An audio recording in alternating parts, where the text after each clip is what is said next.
Whoever wins this series between the Brooklyn Nets and Milwaukee Bucks could very well go on to win the NBA title. Many expect the Nets' big three to roll through the East, but the Bucks have a generationally great defense with a damn good trio of their own. This video predicts who will come out on top between the Greek Freak and the Snake, and how many games will this series go? Stick around to find out.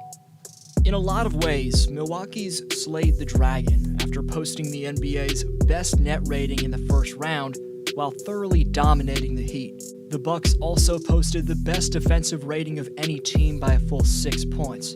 That was the lowest mark for any team in a playoff series in the last 5 years. The Heat were flawed, but the team was largely the same group that stunned Milwaukee in the second round and went on to win the conference championship in 2020. You could argue that the Heat were just bubble guppies. Come on, man, come on. But in this most recent series, the Bucks defense threw a different game plan at Jimmy Butler and completely shut him down. Milwaukee threw various different defenders at Butler, from Pat Connaughton to Drew Holiday, and of course, the Greek Freak, all getting opportunities to guard the Heat forward one-on-one. But the biggest Jimmy stopper was one of the best perimeter defenders in the league, PJ Tucker.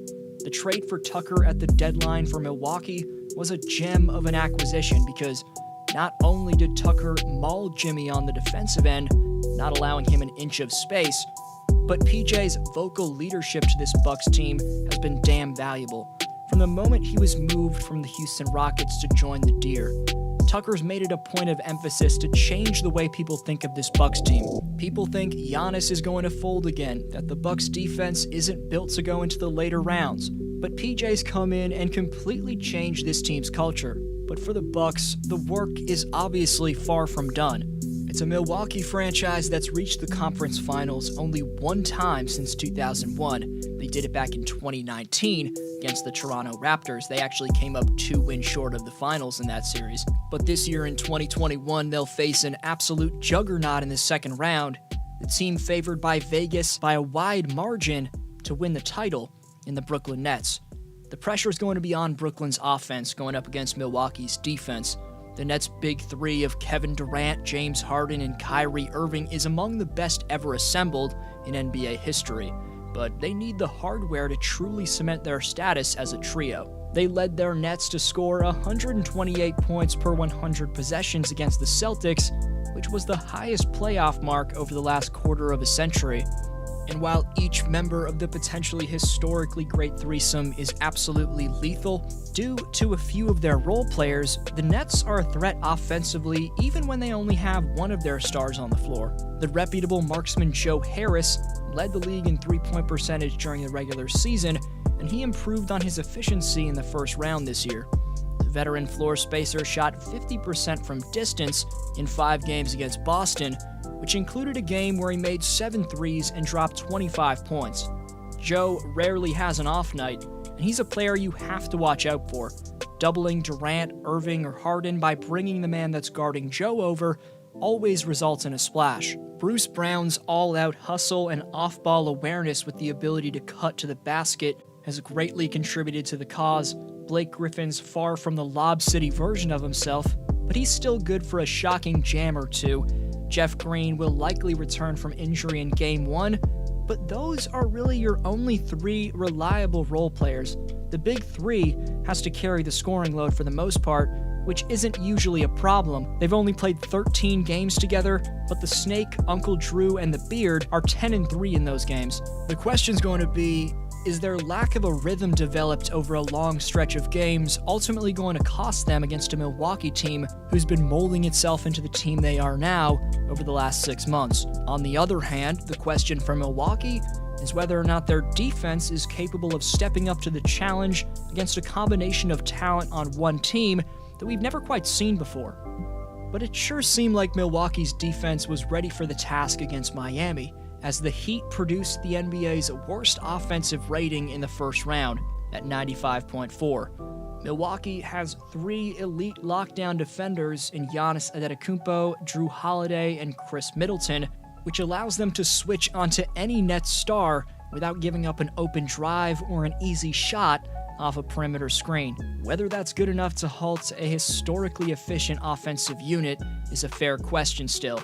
But what I'm most interested to see play out in this second round battle is how Brooklyn's defense is going to handle Antetokounmpo and the Bucks' offense. The Nets are the worst defense, on paper at least, that Giannis has ever played against throughout his 6 times going to the playoffs. The second worst defense he played against came back in 2019 against the Detroit Pistons. He averaged 26 and 12 in that series in only 28 minutes per game. Since dealing Jarrett Allen away in the trade for James Harden back in February, the Nets haven't found a consistent rim-protecting or rebounding presence, and in the first round, they opted for a small ball lineup in every game. While that worked against a banged-up Celtics defense, where they could play whoever offense on Evan Fournier, Brooklyn's mini lineups won't work against Milwaukee, a lengthy team who attacks the boards and is nearly unstoppable when Antetokounmpo charges downhill. Even the Celtics exposed Blake Griffin in pick-and-roll scenarios, and other than BG to slow down Giannis, which he rarely does, he's not capable of at his age, Kevin Durant is really the only option to put on Giannis. I mean, Uncle Jeff Green just doesn't have the athleticism anymore, and based off all that, I expect Giannis to put up 30 to 40 points per game in this series. In the regular season, in 3 games against Brooklyn, he averaged damn near 40 points, so we'll see how Steve Nash and the Brooklyn coaching staff adjust to him. All things considered, this is an even duel between 2 top-tier championship threats. As a fan, your initial instincts lead you to pick the more talented team, but when you examine the matchup a tad bit further, you realize there's simply too many questions about how the Nets will defend the Bucks. But to be fair, there's a lot of questions about whether the Nets can be defended at all. It's also fair to wonder if Brooklyn's core is healthy enough to maintain the uber-efficient pace throughout another series. Here's a few stats that could get you thinking another way about this series. In the regular season, Griffin allowed 1.21 points per possession on isolations. That was the second worst mark among 87 NBA players who defended at least 50 isolation possessions. Jason Tatum scored 13 of his 50 points against Griffin in Game 3 and had more success in that regard in Game 4. Secondly, in the paint, the Celtics big men shot a beaming 69% against Griffin when he played at center. Griffin's one of this team's only true big men. They're going to rely on him a lot in these scenarios, so it's hard to see the flurry of Giannis, Middleton, and Holiday not exposing him all night.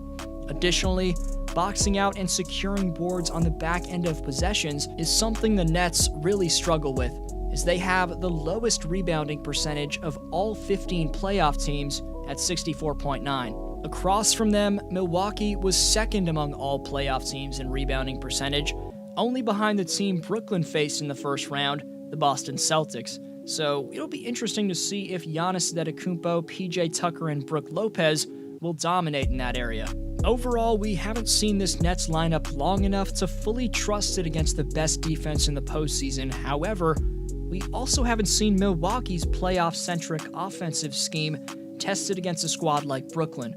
It's hard to envision either side wilting early in a series that neither franchise can afford to lose. I see both teams trading wins over the first few games of this series, and the Nets' 3-man attack to ultimately wither under the pressure of a generationally great Milwaukee defense. I have the Bucks winning this potentially all-time great second-round matchup in 6 games, and Giannis, I expect to cement himself as the best player in the world. But I want to know your takes, and who do you have winning this series in the comments section below. Be sure to leave a like to help this video spread to more people. Go check out my last video on the Atlanta Hawks. This was D-Flow, and I'll see you next video.